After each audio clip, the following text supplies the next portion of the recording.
예, 이제 우리 주님의 기도 드리고 수요 기도에 하나님께 드립니다.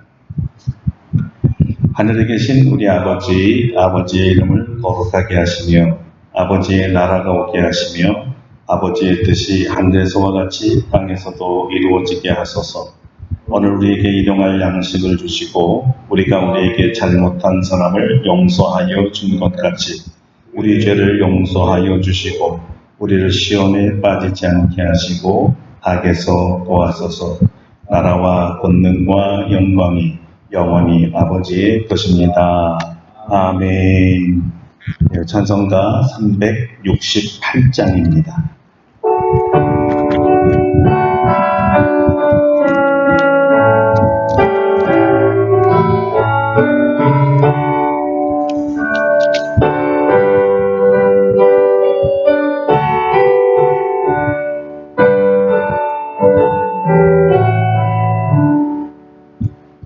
주 예수여 은혜를 내려주사 고충 많게 하옵소서. 이 주리고 목마른 나의 맘에 주 성령을 부으소서. 주 예수여 충만한 은혜 내 영혼에 부으소서. 주 예수만 나의 힘 되고 내 만족함 됩니다. 주 예수여 죄에서 풀어주사 날 정결케 하옵소서. 이 세상의 유혹이 나의 맘에 등 못하게 하옵소서. 주 예수여 충만한 은혜 내 영혼에 부으소서. 주 예수만 나의 힘 되고 내 만족함 됩니다. 옛 야곱이 전사와 씨름하던 그 믿음을 주옵소서. 이 세상의 물결이 흉흉해도 날 편안케 하옵소서. 주 예수여 충만한 은혜 내 영혼에 부으소서. 주 예수만 나의 힘 되고 내 만족함 됩니다.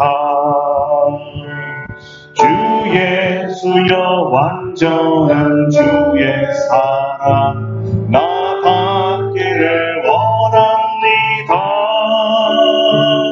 그 사랑이 내 맘에 충만하여 날 기쁘게 하옵소서. 주 예수여 충만한 은혜 내 영혼에 부으소서.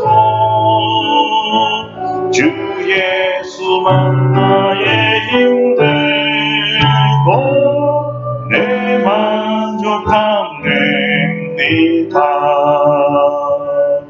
내 마음에 임하신 주의 성령 늘 계신 줄 믿습니다. 그 은사를 나에게 부어주사 주 섬기게 하옵소서. 주 예수여 충만한 은혜 내 영혼에 부으소서. 주 예수만 나의 힘 되고 내 만족함 됩니다. 아멘. 우리 예배를 위해서 다 같이 기도하겠습니다. 오늘도 하나님의 특별한 은혜를 사모합니다. 성령께서 이 자리에 임재하셔서 우리에게 놀라운 은혜를 부어달라고 다 같이 기도하겠습니다. 할렐루야. 감사합니다. 하나님, 오늘도 우리에게 거룩한 주님을 만날 수 있는 이 만남의 장소, 아름다고 복된 교회로 인도해 주셔서 감사드립니다. 우리가 하나님을 높이 찬양했습니다. 주님만이 우리의 참 소망이 되며 참 기쁨임을 고백합니다. 사랑하는 성도들이 함께 모여 주의 이름을 높이며 또 하나님 아버지 주께서 내려주시는 이 말씀을 사모하며 기다리고 있습니다. 성령께서 주의 종에게 계시하여 주시고 깨닫게 하여 주셔서 하나님 아버지 말씀을 주셨사오니 이제 종에게 주신 그 놀라운 은혜를 우리 성도들과 함께 나누게 하시고 성령께서 전달해 주시고 마음 깊이 깨닫게 하시고 이 말씀이 생명이 되고 능력이 되고 치유가 되고 소망이 되게 하여 주시고 위로가 되기를 원합니다. 이 말씀이 살아 역사하서 아버지 하나님 우리 삶 속에서 적용되게 하여 주시고 체험되게 하시고 맛보게 하시고 누리게 하여 주시기를 원합니다. 우리 사랑하는 모든 아름답고 복된 교회 성도들이 이 수요 예배를 기억하게 하시고 다 같이 모여 함께 예배드릴 수 있는 놀라운 축복도 주시고 수요 예배를 통하여 큰 도움이 일어나도록 하나님 역사하여 주시옵소서. 감사드리고 예수님의 이름으로 기도드립니다. 아멘. 오늘 우리에게 주신 하나님 말씀은 누가복음 2장 21절부터 39절까지 보겠습니다. 누가복음 2장 21절부터 39절까지 제가 한 절 읽고 여러분 한 절 읽고 서로 교독하도록 하겠습니다. 할례한 8일이 되매 그 이름을 예수라 하니 곧 잉태하기 전에 천사가 일컬은 바더라. 모세의 법대로 정결 예수님 날 참에 아기를 데리고 예루살렘에 올라가니 이는 주의 율법에 쓴 바 첫 해에 처음 난 남자마다 주의 거룩한 자라 하리라 한 대로 아기를 주께 드리고 또 주의 율법에 말씀하신 대로 산 일간쌍이나 혹은 어린 친구들이 둘로 제사를 하는거라. 예루살렘에 시므온이라는 사람이 있으니 이 사람은 의롭고 경건하여 이스라엘의 위로를 기다리는 자라. 성령이 그 위에 계시더라. 그가 주의 기술을 보기 전에는 죽지 아니하리라는 성령의 지시를 받았더니 성령의 감동으로 성전에 들어가매 마침 부모가 율법의 관례대로 행하고자 하여 그 아기 예수를 데리고 오는지라. 시몬이 나를 찬송하니 이르되 주제여 이제는 말씀하신 대로 종을 평안히 놓아 주시는도다. 내 눈이 주의 구원을 보았사오니 이는 만민 앞에 예비하신 것이요 이방을 증지어 주의 백성 이스라엘의 영광이다니. 그의 부모가 그에 대한 말들을 놀랍게 여기더라. 시몬이 그들에게 축복하고 그 어머니 마리아에게 말하이르되 보라 이는 이스라엘 중 많은 사람을 세하거나 응하게 하여 비방을 받는 표적이 되기 위하여 세움을 받았고 또 칼이 내 마음을 찌르듯 하리니 이는 여러 사람의 마음의 생각을 드러내려 함이니라 하더라.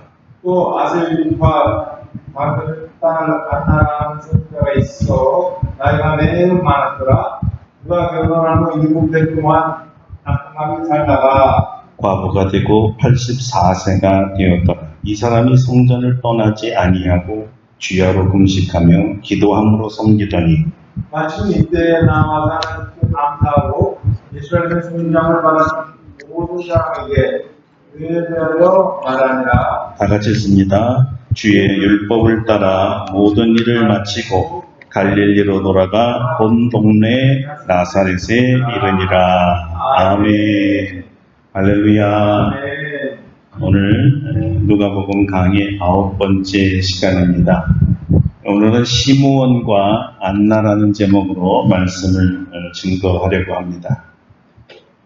예수님의 유아 시절에 예수님을 만난 분들 이야기가 성경에 별로 이렇게 기록되어 있지 않습니다. 그러나 유독 누가는 이 두 분에 대해 아주 깊은 관심을 가졌습니다. 두 분의 공통점은 모두 메시아를 간절하게 기다리는 사람들이었습니다. 두 분 다 연세가 높으신 분이시지만 성전을 떠나지 않으시고 기도에 전념하는 분들이었습니다. 우리 교회도 연세가 높으시지만 시몬과 안나와 같이 기도에 전념하는 이런 기도에 전념하는 분들이 많은 교회입니다. 그래서 하나님의 은혜가 넘치는 교회죠. 아멘. 시몬과 안나는 메시아를 대망하다가 예수님을 만나고 그들의 품에 안을 수 있는 엄청난 특권을 가졌습니다. 마찬가지로 우리 어르신들도 이것 아름답고 복된 주님의 성전에서 주님을 만나는 놀라운 축복이 있기를 축원합니다. 아멘. 이제 이 두 분이 어떤 분인지 알아보도록 하겠습니다. 먼저 이 시몬은 들음이다, 듣다, 들음이란 이름의 뜻을 가진 사람입니다. 그래서 그런지 그 이름대로 하나님의 음성을 잘 들었나 봅니다. 누가는 과연 시므온이 어떤 사람인가를 한마디로 이렇게 말합니다. 이 사람은 의롭고 경건하여 이스라엘의 위로를 기다리는 자라. 성령이 그 위에 계시니라. 신앙인을 이렇게 표현하는 것보다 더 큰 칭찬이 어디 있겠습니까? 의롭다라는 말은 하나님과의 관계에 아무 문제나 흠이 없다는 말입니다. 그의 믿음에 어떤 하자도 없단 말이죠. 경건하다라는 말은 독실하다 또는 하나님을 경외한다는 말입니다. 오로지 하나님만을 바라며 사는 진실하고 주께 헌신한 그리스도인임을 말합니다. 그리고 이스라엘의 위로를 기다린다는 말은 죄로부터 이스라엘을 구원해 주실 메시아를 기다린다는 말과 같습니다. 그러니까 이 시므온은 메시아를 기다리는 사람이었습니다. 이런 칭찬과 함께 시므온의 가장 독특한 특징이 하나 나오는데요. 그 특징이 무엇일까요? 그것은 성령이 시므온 위에 계시다는 것입니다. 성령이 그의 위에 계시더라. 정말 놀라운 표현 아닙니까? 성령은 영이신 하나님이신데 성령님이 시므온 위에 임하시고 있는 것을 어떻게 알았을까요? 보통 성령님은 영이시라 육언으로 볼 수 없잖아요. 그런데 성령 하나님이 그 위에 임하셔서 함께 계신 것을 어떻게 알았냐는 거예요. 이 표현은 누가만 사용한 아주 독특한 표현 중에 하나입니다. 이 위에라는 말은 이제 헬라어로는 에피라는 전치사인데요.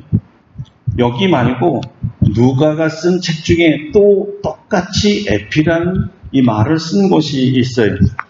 그게 바로 오순절날 하나님 아버지께서 약속하신 성령이 마가의 다락방에서 기도하는 120명의 제자들에게 임했을 때 똑같은 단어를 사용했습니다. 들어보세요.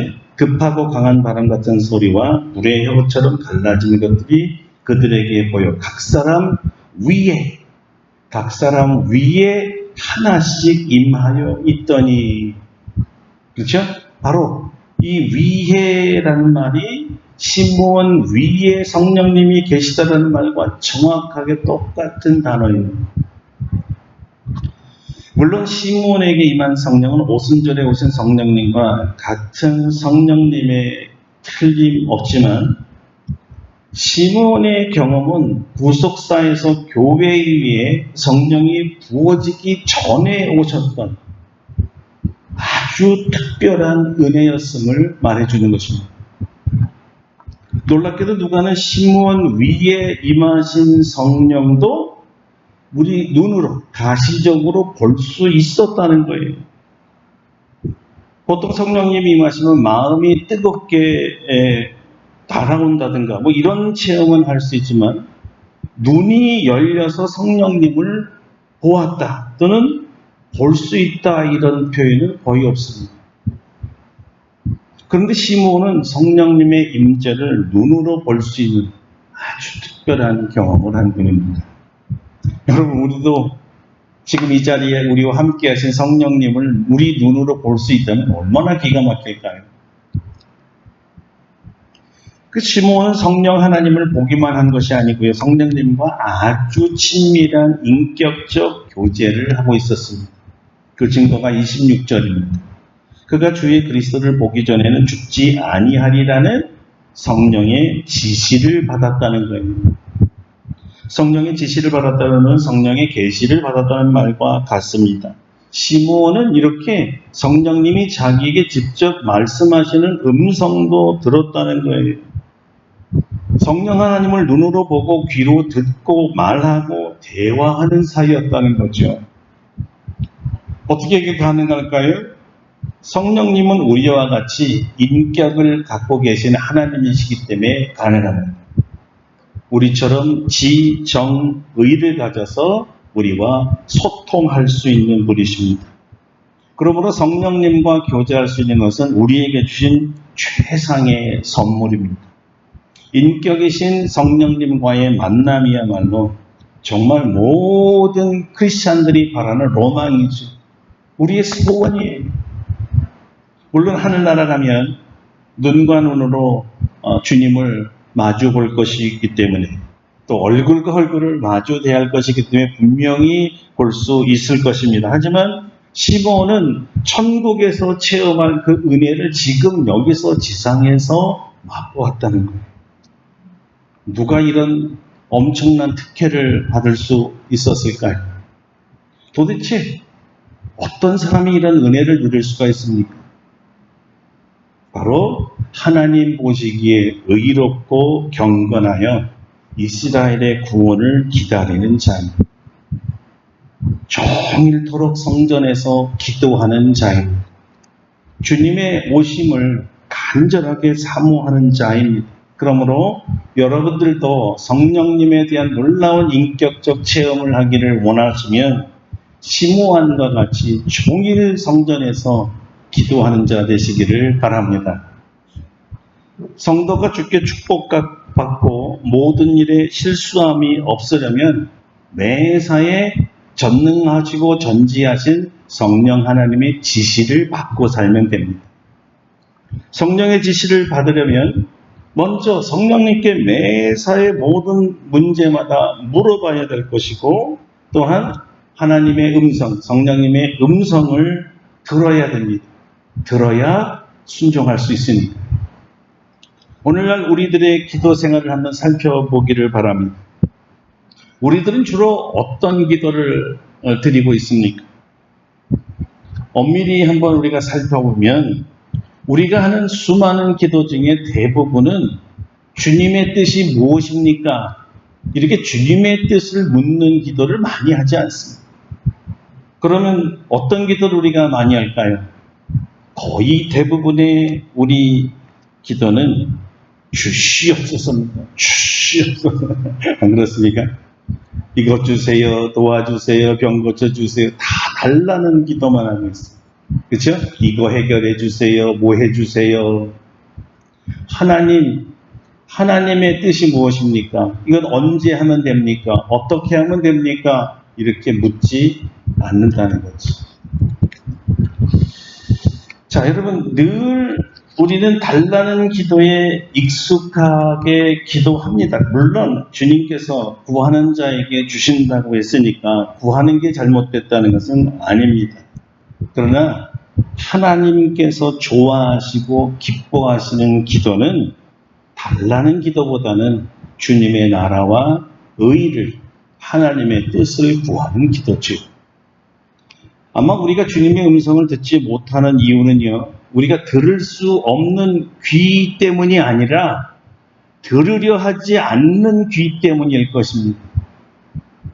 들으려 하지를 않아. 자꾸 말하려고만 해요. 말하는 것보다 훨씬 중요한 기도가 하나님의 말씀, 하나님의 음성을 듣는 기도입니다. 성령 하나님이 우리와 늘 함께 하시고 또 성령 하나님께서 지시하는 음성을 듣는 성령의 감동을 받았다 그래요. 성령의 감동은 이제 문자 그대로 해석을 하면요, 성령 안에 쑥 들어간다는 말입니다. 이 안에라는 말은 마치 물속에 푹 잠긴다, 물속에 들어간다는 뜻이고요. 그래서 온몸이 물에 흠뻑 젖어 있는 상태를 말하는 거예요. 성령 안에 완전히 잠겨 있는 상태. 그래서 나는 없어지고 성령님만 보이는 상태. 내 뜻은 사라지고 성령님의 뜻만 나타나는 상태. 나는 죽어졌으니까 하나님만 나타나고 하나님만 살아있는 상태를 말하는 것입니다. 그때 우리가 성령 안에 들어가서 성령님과의 진실한, 아주 친밀한 교제가 시작됩니다. 우리가 성령 안에 들어가기만 하면 말하는 것보다는 자꾸 들으려고 합니다. 말하는 것이 폭이 되고 무엇을 말씀하실까 자꾸 듣게 되는 거예요. 내 생각, 내 주장, 내 소원을 다 내려놓고 철저히 주님의 뜻을 물으며 주님의 인도하심만을 받겠다는 믿음이 생깁니다. 자, 성령 하나님께서 시므온을 이끌고 성전으로 들어가게 하셨습니다. 이 말을 자세히 살펴보면요, 그때까지도 시므온은 왜 성령님께서 자기를 강권적으로 이끌어서 성전에 들어가게 하셨는지 몰랐다는 뜻입니다. 여기서 우리 이런 걸 배웁니다. 내가 이해되지 않는다고 해서 성령이 이끌림 받기를 거절하지 말라는 거예요. 그것도 일종의 불순종이니까요. 내 기분이 그럴 기분이 아니라고 해서 성령님을 따르지 않겠다는 것도 불순종입니다. 내 생각과 내 시간과 내 방법이 성령님과 다르더라도 아멘 하며 따라가는 것이 진짜 신앙입니다. 누가가 이미 시므온의 믿음을 칭찬하지 않았습니까? 의롭고 경건하고 성령 하나님과 함께하는 자라고 말해요.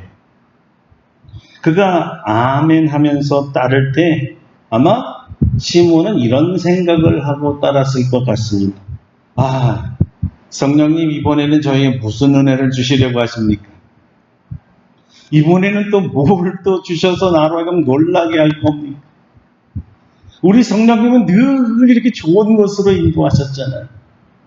이런 기대감이 생기는 거예요.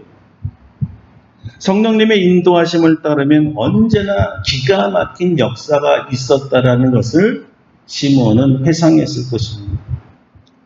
그 체험이 기꺼이 성령님의 인도하심을 또 받게 하는 모험을 만들었고, 이제는 그 모험을 즐기는 사람이 된 것이죠. 이번에는 어떤 은혜를 주시려고 이렇게 말했죠. 성령님께서 시므온에 왜 인도하셨을까요? 바로 그때 예수님의 부모가 율법의 관례를 행하고자 예수님을 성전에 데리고 오는 순간이었습니다. 얼마나 기가 막히게 성령님이 시므온을 성전에 들여보내는 그 순간에 예수님도 관례를 행하여서 성전에 들어왔다는 거죠. 그토록 사모하고 고대하며 죽기 전에 보기 원했던 그분, 메시아. 성령께서 약속하신 대로 너는 죽기 전에 반드시 메시아를 보겠다라고 했던 그 메시아를 이제 자기 두 눈으로 똑똑히 보게 된 거죠. 할렐루야. 성령님의 이런 축복을 예비하시고 시므온을 성전으로 이끌어 가신 거예요. 여러분, 성령님의 인도하심에 순종하면요, 이런 복을 받을 줄 믿으시길 바랍니다. 시므온이 말씀이 육신이 되어 우리 가운데에 오신 예수님을 보았다는 것은요, 정말 은혜 중에 은혜입니다. 더욱 놀라운 은혜는 예수님의 부모가 성전에 들어왔을 때 시므온은 그 아기 예수를요, 자기 품에 안았어요. 메시아를 품에 안았다는 거 아니에요? 다른 말로 하면 뭐죠? 하나님을 자기 품에 안은 거잖아요. 여러분, 우리 애기 있잖아요. 애기를 안으면 여러분 금방 무엇을 느낍니까? 신기하게도 아이들을 안으면 아이들의 이 심장의 맥박 소리, 고통 소리, 이 심장이 뛰는 것도 느낄 수가 있고요. 마치 그 소리를 들을 수도 있는 것 같아요. 아기가 새근새근 호흡하는 것도 들리고요. 또 아이의 체온이 느껴지지 않습니까? 이게 무슨 뜻일까요? 이게 꿈이 아니라 현실이었다는 거예요. 실제였다는 것입니다. 꿈에 본 예수가 아니라는 거예요. 실제 살아있는 하나님, 아기 예수를 보았다는 거죠. 그러니까 하나님을 품에 안은 시므온은 너무 감격해서 찬양하지 않을 수 없었던 거예요. 그 찬양시가 바로 29절로 32절까지인데요. 여러분 다 같이 한번 29절로 32절 읽어보도록 하겠습니다. 주제여, 이제는 말씀하신 대로 종을 평안히 놓아주시는도다. 내 눈이 주의 구원을 보았사오니 이는 만민 앞에 예비하신 것이요 이방을 비치는 빛이요 주의 백성 이스라엘의 영광이니이다. 아멘. 주제는 전능하신 주님이라는 뜻입니다. 이 말은요, 노예가 주인을 부를 때만 사용하던 말이었습니다. 그러니까 시므온이 하나님께 내 주제여 대주제여 라고 물었을 때 나는 주님의 종입니다, 노예입니다 라는 표현이었어요. 그러니까 얼마나 이 시므온이 하나님 앞에 늘 겸손한 사람인 것을 우리는 대번에 알 수가 있는 거죠. 그는 가장 높으시고 존경을 받으실 주님 앞에 납죽히 엎드려서 명을 기다리는 노예였다는 거예요. 여러분, 그 명이 무엇이었겠어요? 죽기 전에 소원을 이루었으니 이제 하늘나라로 올라오라는 것 아니겠어요? 시므온은 축복받은 분입니다. 그는 죽기 전에 메시아를 보기 원했고요. 지금 그 기도의 응답이 이루어졌습니다. 이제 주님 앞에 가도 여한이 없다는 거예요. 성도 여러분, 여러분들도 잘 들으세요. 하늘나라 가기 전에 주님께 구하신 그 기도가 응답이 돼서 꼭 여러분 눈으로 보고 가시기를 축원합니다.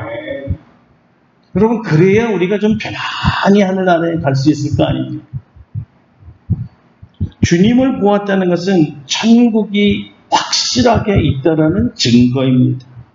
왜냐하면 주님이 하늘에서 내려오셨으니까 하늘나라로 다시 간다는 거 아니에요. 이것을 안 시므온이 단지 이곳에서 하나님만을 보았다는 것으로 행복하고 만족한 게 아니라, 야, 이제는 내 소원을 다 이루고 저 하나님 나라로 이제 가는구나, 하늘나라 가는 거에 대한 확신을 가졌다는 거예요. 여러분, 우리 눈에 하늘나라가 보이고 천국길이 보이고 우리가 이제 명이 다하여 내가 저 길로 가는구나라는 그 기로에 서 있다고 생각해 보세요. 얼마나 좋겠어요. 그 죽음이 두려웠겠습니까? 얼마나 영광스러웠겠어요. 시므온이 내 눈이 주님의 구원을 보았습니다 라고 했어요. 자기 품에 안겨있는 예수님이 세상을 구속하러 오신 구속자여 구원자임을 보았다는 말이죠. 이제 만민을 구원하러 오신 분이 자기 품에 있으니 그가 구원받았음에 확신을 가진 것입니다. 장차 이 이야기 예수 그리스도를 통하여 세상이 구원받을 것을 내다보기도 했습니다. 예수 그리스도는 이방을 비추는 구원의 빛이요 주의 백성 이스라엘에게는 영광입니다. 누가는 여기서도 구원의 영역에 대한 아주 독특한 관심을 보여줍니다. 구원은 오직 이스라엘 백성에게만 향한 것이 아니라 모든 인류를 위한 것이었습니다. 남녀노소 가리지 않습니다. 신분의 고와 관계없습니다. 흑색인 백색인 무관합니다. 지식인이든 야만인이든 죄인이면 다 구원받습니다. 예수 그리스도를 구주로 영접하기만 하면 누구든지 하나님의 자녀가 될 수가 있습니다. 그래서 이스라엘과 거리가 아주 먼 우리나라 대한민국 사람들도 이 복음을 듣고 우리가 예수를 믿게 되었고 구원을 받은 것입니다. 할렐루야. 아멘. 누가가 이 복음서를 쓰면서요, 2000년 이후에 대한민국 사람이 이렇게 많이 예수를 믿을지 어떻게 알았겠습니까? 상상이나 했겠습니까? 그러고 보면 정말 우리가 하나님의 은혜를 받은 민족 맞습니다. 아멘. 지금은 이스라엘 백성의 숫자보다도, 그리고 우리보다 먼저 복음을 들었던 소아시아 지방 투르키예나 그리스나 로마나 어떤 유럽의 국가들보다도 예수 믿는 사람들이 비교할 수 없을 만큼 많습니다. 이게 축복이 아니면 뭐겠어요? 기적이죠. 큰 은혜입니다. 이제는 오히려 역으로 우리를 통해서 그들이 복음을 듣게 되어버렸습니다. 형편이 바뀌었습니다. 복음의 역수출이라고 합니다. 사도 바울은 복음의 빚진 자라고 말했죠. 우리도 역시 복음의 빚진 자입니다. 그러므로 우리도 그들의 순교의 피를 되갚아야 해요. 그래서 복음을 전해주어서 그들에게 진 빚을 갚아야죠. 웨일즈 하너버라는 조그만 마을에요, 하너버 교회가 있습니다. 우리나라로 최초로 선교사를 파송한 교회입니다. 교회 크기가요, 정말 우리 교회만 합니다. 그런데 1866년에 우리나라에 주 예수의 복음을 전해주려 왔다가 대동강에서 순교당한 로버트 토마스 목사의 교회입니다. 제가 그 교회를 방문했었어요. 20여 년이 좀 넘었습니다. 그때 방문했을 때 예배를 드린 성도들의 숫자가 우리랑 지금 똑같았습니다. 한 8분 예배를 드렸고요. 우리 권사님들하고 연세도 거의 똑같았어요. 고령의 어른들만 예배를 드리고 있었죠. 저도 그곳에서 하나님 말씀을 전할 기회를 자주 가졌습니다.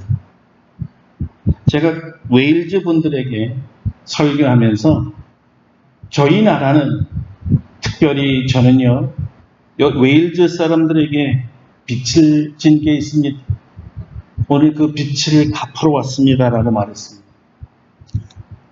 이 교회에서 파송한 로버트 토마스 목사님을 통하여 우리 민족이 처음으로 복음을 들었고 이제 1000만 명이 넘는 엄청난 기독교인이 만들었으니 이 은혜를 갚아야 되지 않겠습니까? 제가 빚을 갚으러 왔다는 설교를 하는 동안에 말씀을 듣고 있던 그 성도님들이 눈시울이 뜨거워지더라고요. 그 모습을 보고 저도 눈물이 벌컥 나더라고요.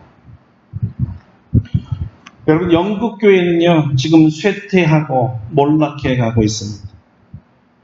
누군가가 다시 가서 복음을 전해줘야 됩니다. 복음의 빚을 갚아야 되니까. 그들이 다시 예수 그리스도로 말미암아 구원을 받게 해야 합니다. 여러분이 힘써 기도해 주시기를 바랍니다. 시몬의 말에 예수님의 부모는 놀랍기만 했습니다. 그때 시몬이 이 부부를 축복하며 특히 예수의 어머니 마리아에게 말합니다. 이 아기 예수는 이스라엘 중 많은 사람을 패하거나 흥하게 할 것이다. 예수 그리스도를 구주로 믿으면 부활하게 될 것이고 믿지 못하면 멸망하게 된다는 뜻이었습니다. 다시 말하면, 더 쉽게 말하면 예수 그리스도를 믿는 자는 천국에 갈 것이요, 그러니까 흥하게 될 것이요, 예수 그리스도를 믿지 않는 자는 지옥에 갈 것이다, 멸망할 것이다는 것이었습니다.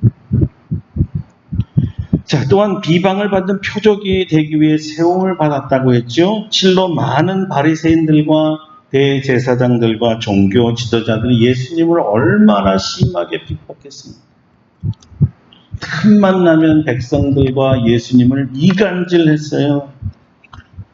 백성들이 예수님을 믿지 못하게 하려고 얼마나 방해를 하고 심지어 예수님을 죽이려고 했습니까? 결국은 이스라엘 백성들을 선동해서 예수님을 십자가에 처형하게 만들지 않았습니까? 시몬은 이 모든 될 일을 성령님으로부터 지시를 받아 알고 있었다는 거예요. 정말 놀라운 일이죠. 기도하는 자, 성령 안에 푹 잠겨 있는 자들만이 받는 엄청난 축복들입니다. 또한 시몬은 복음이 전파되는 과정의 필수적인 과정으로 칼로 마음을 찌르는 일이라고 했습니다. 여기 칼은 하나님의 말씀을 말합니다. 예수 그리스도께서 회개를 외칠 때 죄악이 드러나는데 마치 숨겨진 죄악의 수술칼에 의해서 갈라져서 찔림을 받아서 그 죄악이 다 드러날 것이라는 뜻이었습니다. 역시 이런 표현들은 누가가 의사이기 때문에 쓸 수 있었던 표현들입니다. 우리 마음의 죄악의 생각을 절개해서 드러나게 하는 것은 하나님 말씀밖에 없습니다.